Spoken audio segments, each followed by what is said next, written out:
सबसे पहले तो ये बता दें कि आम जनता को यही नहीं पता है कि वक्फ कानून है क्या। तो हमारे साथ अभी हैं शिव कुमार सिन्हा जी, जो राजनीतिक विश्लेषक है। इनसे हम सबसे पहले जो जानने की कोशिश करेंगे वो वक्फ कानून क्या है। तो सर, सबसे पहले आप ये बताइए हमारे दर्शकों को कि वक्फ क्या है। वक्फ जो है एक अरबी भाषा का शब्द है जिसका अर्थ है कि खुदा के नाम पर समर्पण या खुदा के नाम पर दिया गया दान, परोपकार के लिए दिया गया दान। जिस तरह हम लोग हिंदू धर्म में प्रसाद को रूप में चढ़ावा करते हैं, तो मूर्ति को या ईश्वर को नाम लेकर के उनका भोग लगाते हैं, उनको प्रसाद चढ़ाते हैं और प्रसाद स्वयं ग्रहण कर लेते हैं, आपस में प्रसाद को वितरण करके खा लेते हैं। तो इस तरह से जो है वक्फ जो है एक तरह से कहा जाए खुदा के नाम पर दिया गया चढ़ावा है। एक तरह से तुलनात्मक दृष्टि से भारतीय संदर्भ में इसकी तुलना करेंगे तो खुदा के नाम पर जो अर्पित किया जाता है, जो दान दिया जाता है, परोपकार के लिए जो दान दिया जाता है, वह वक्फ है। अरबिक भाषा में उसका जनरली है, या इस्लामिक कल्चर में वक्फ के लिए वक्फ की संपत्ति या वक्फ में किया गया दान की बातें आती है। जिस तरह हमें सिंपल यही कह सकते हैं कि हिंदू धर्म में, क्रिश्चियन धर्म में दान दिया जाता है, चैरिटी दिया जाता है। जैसे हम लोग अपने धर्म के नाम पर किसी मंदिर को जो चैरिटी देते हैं, डोनेट करते हैं, हाँ, वही एक तरह से इस्लाम धर्म में वो चैरिटी या जो डोनेट किया जाता है, हाँ, उनके इस्लाम धर्म के लिए, हाँ, उसी को वक्फ कहते हैं। इस्लाम धर्म के लिए नहीं, खुदा के नाम पर, यानी कि उनके अल्लाह के नाम पे परोपकार के लिए, अल्लाह के नाम पर जो परोपकार के लिए जो दान दिया जाता है, चढ़ावा चढ़ाया जाता है, उसका शाब्दिक अर्थ वक्फ का यही है। अब जो है वक्फ और चढ़ावा में थोड़ा सा बारीकी से देखोगे तो अंतर है। चढ़ावा जो प्रसाद हम लोग देते हैं, तो प्रसाद चढ़ा करके या भोग लगा करके हम लोग स्वयं आपस में वितरण करके खा लेते हैं। चढ़ावा में चल संपत्ति हुआ या अचल संपत्ति हुआ, कैश लोग जो दान करते हैं, डोनेट करते हैं, वह उसके जो वक्फ का जो है कल्याण के, जिस कल्याण के लिए दान किया जाता है उस कल्याण पर खर्च किया जाता है। लेकिन कुछ अचल संपत्ति जिस तरह मंदिर में डोनेट करते हैं मंदिर बनाने के लिए, तो कभी कभी कुछ ज़मीन भी जो है खुदा के नाम पर दान किया जाता है। तो वह दान ही एक तरह से कहा जाए वक्फ है। एक तरह से कहा जाए शाब्दिक अर्थ में ईश्वर का चढ़ावा, ईश्वर के नाम पर परोपकार के लिए दिया गया दान, वही खुदा के अर्पित दान परोपकार के लिए वक्फ है। यह शाब्दिक अर्थ है। और उसकी इस्लामिक कल्चर में इसकी व्याख्याएं अलग अलग कुछ आती है बातें, लेकिन लिटरल मीनिंग जो है वह शाब्दिक अर्थ है भगवान के नाम पर दिया गया चढ़ावा, दान, परोपकार के लिए दिया गया दान, ईश्वर के नाम पर या खुदा के नाम पर दिया गया चढ़ावा, दान ही वक्फ है। अच्छा, आप अपने अकॉर्डिंग बताइए, वक्फ बिल जो पारित किया गया है, अभी जो काफ़ी हंगामा देश में चल रहा है, अभी तक चल ही रहा है, तो ये आप अपने अकॉर्डिंग बताइए ये सही है या गलत है? देखिए, वक्फ कानून जो है संशोधन किया गया है। यह इसके पहले जो है 1994 में भी वक्फ कानून आया, उसके पहले भी था। यह उसमें जो कुछ प्रोविजंस थे उस प्रोविजंस को संशोधन किया गया है।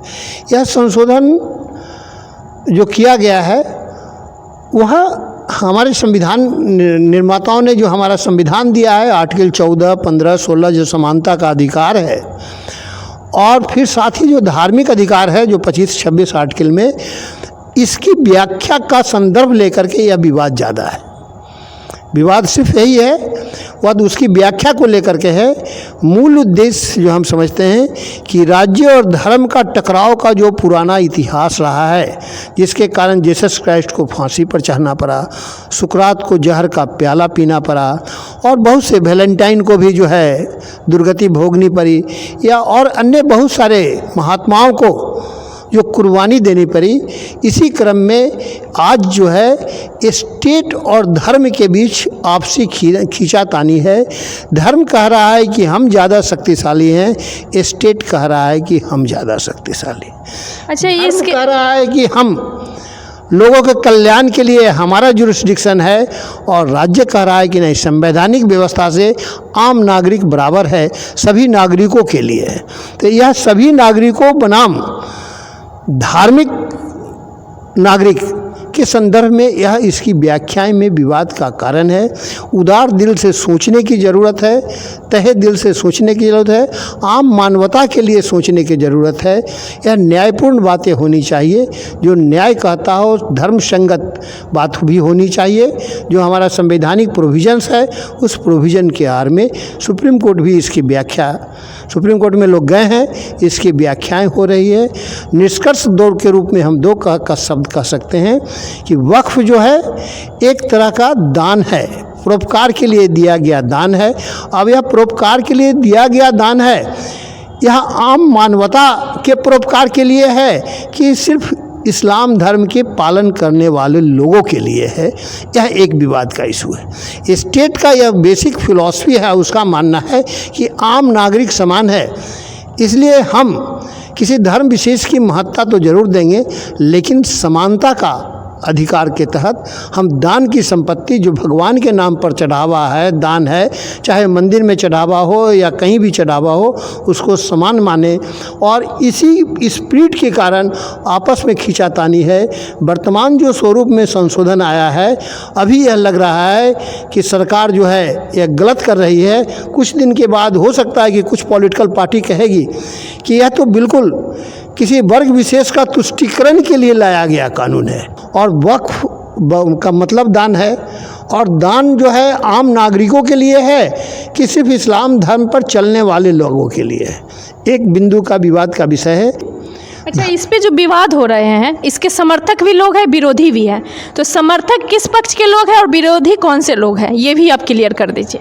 देखिए, समर्थक जो हैं पूरे भूमि रियल एस्टेट का थ्योरी है संपत्ति का, तो रियल एस्टेट कानून के तहत जो है बहुत सारे कानून बने हुए हैं।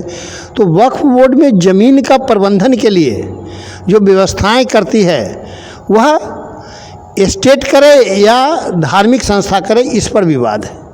विवाद है कि जो दान की ज़मीन है, वह दान की ज़मीन का प्रबंधन व्यवस्था धार्मिक संगठन करे या एस्टेट करे, यह दोनों में खींचातानी है। और राज्य का विकास जिस ढंग से पुराना इतिहास रहा है, उसी इतिहास की एक कड़ी है यह कानून, एक कड़ी है। और यह कड़ी जो है मेरे समझ से आगे चल कर के आगे डेवलपमेंट होगा। यह कड़ी के बीच में हमारे देश में व्यवस्था में प्रजातंत्र का विकास हुआ, प्रेशर ग्रुप का विकास हुआ, इंटरेस्ट ग्रुप का विकास हुआ। यह इंटरेस्ट ग्रुप, प्रेशर ग्रुप और आम नागरिक समान है, इसके संदर्भ में पूरे परिप्रेक्ष्य में यह वक्फ कानून को देखा जाना चाहिए। और वक्फ कानून में मेरा यह मानना है कि अभी तो प्रारंभिक है, इसमें और सारे चेंजेज आएंगे। और अभी जो है एक स्तर पर चेंज आया है जो नेचुरल जस्टिस के आलोक में जो वक्फ का जो कंसेप्ट है, वक्फ का ज़मीन प्रबंधन का जो कंसेप्ट है, ट्रस्ट के माध्यम से, रियल एस्टेट के माध्यम से, इनमी प्रॉपर्टी के माध्यम से जो बातें आती है, इसमें और बहुत सारे चेंजेज आएंगे और समय के अनुसार यह होगा। अब वक्फ का रियल मीनिंग समझे कि खुदा के नाम पर, ईश्वर के नाम पर दिया गया दान है, परोपकार के लिए दिया गया दान है। इसका प्रबंधन एक अलग इशू है, प्रबंधन पर विवाद है, न कि वक्फ पर विवाद है। उस धन जो दान की संपत्ति है उसको प्रबंधन किया जाए, कौन करे प्रबंधन, स्टेट करेगा, ट्रस्ट करेगा या वक्फ बोर्ड करेगा। या वक्फ बोर्ड शब्द जो है धार्मिक नहीं, वक्फ धार्मिक शब्द है, बाकी बोर्ड प्रबंधन जो है वह धार्मिक शब्द नहीं है। इसलिए इस पर जो है स्टेट और धार्मिक संस्थाओं में खींचातानी है, और इस खींचातानी में जो इंटरेस्ट ग्रुप है, प्रेशर ग्रुप है और डेमोक्रेटिक नॉर्म्स जो वोटिंग का है उसको प्रभावित करने वाला व्यवस्था है, जिसके कारण यह टकराव है। हम समझते हैं कि आम लोगों को सद्बुद्धि आएगी और सही दिशा में लोग सोचेंगे, चिंतन करेंगे और देश के हित में संविधान की समानता के अधिकार के तहत, धार्मिक स्वतंत्रता के अधिकार जो उचित होगा उस पर सब लोग अपना ठहराव होंगे। वक्फ का मीनिंग ठहराव भी होता है, वक्फ का एक अरबिक शब्द का एक मीनिंग ठहराव भी होता है, तो लोगों में ठहराव आएगा और सही कानून के रूप में ठहराव आएगा। इसलिए वक्फ भगवान के नाम पर दिया गया दान है, परोपकार के लिए दिया गया दान है, और इसके प्रबंधन में जो विवाद है उसमें वक्फ का जो मीनिंग है ठहराव, वह ठहराव आएगा और बहुत जल्दी शांति व्यवस्था कायम होगी। बहुत बहुत धन्यवाद आपका। वक्फ क्या है, वक्फ के बारे में इन्होंने बहुत ही विस्तार से जानकारी दिया कि वो डोनेशन होता है जो अल्लाह के नाम पे डोनेट किया जाता है, और वक्फ जो है वो एक उर्दू अरबी वर्ड है। तो फिर हम मिलते हैं नेक्स्ट वीडियो में, तब तक के लिए नमस्कार।